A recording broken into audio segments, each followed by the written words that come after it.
ஒரு நடுத்தர ஃபேமிலியை சேர்ந்த ஒரு பெண்ணு வந்து அவளுக்கு மேரேஜ் ஆயிடுச்சு. அவளுக்கு ஒரு 2 செயின்கள் தான் தங்க செயின் இருக்குது. அதையும் ஒரு கஷ்டத்துக்காக அவங்க வந்து வித்துடுறாங்க. அப்போ ஊர் திருவிழா அந்த கோயிலுக்கு அவ போகணும். ஒரு கவரிங் செயினாவது அவள் வாங்கி வச்சுருக்கலாம். ஆனால் வாங்கி வைக்கல. எல்லோரும் எங்கே செயின் இல்லையா செயின் இல்லையாங்க. அப்போ அந்த திருவிழா அப்போ அந்த கோயிலுக்கு போகிறா. கோயிலுக்கு போனால் எல்லாரும் காலத்தில் நிறைய செயின் போட்டிருக்காங்க. இவருக்கு ஒரு செயின் கொடுக்கல. அந்த ஃபீலிங் வேறு. பார்க்குறவங்க ஒரு மாதிரி நினைப்பாங்களே, நம்ம பக்கத்தில் நம்மளை ஏற்றுக்க மாட்டாங்களேன்னு. அப்போ விளக்கு பூஜை நடக்குது. விளக்கு பூஜை நடக்குன்னா பின்னாடி உட்காந்துக்கிறா. சரின்னு அந்த விளக்கு பூஜை முடிஞ்சோடனே அந்த நடத்துகிற அம்மா வந்து திருநீர் பூசுகிறப்போ அந்த திருநீர் டப்பா எடுமா, நான் அதில் எடுத்துக்கிறேங்க.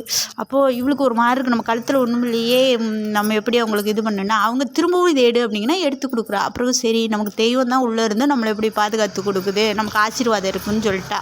திரும்ப சரின்னு சாப்பிட்ற இடத்துல பார்த்தா அந்த விளக்கு பூஜை நடத்தணுமா இவ பக்கத்தில் இருந்து அந்த அம்மாவுக்கு நிறைய சோறு வச்சுட்டாங்கன்னு அதை வைக்கி. சரி கடவுள் நமக்கு பிரசாதம் கொடுத்துட்டாரு அப்படின்னு சொல்லிட்டு அதில் சந்தோஷம் அடைகிறா.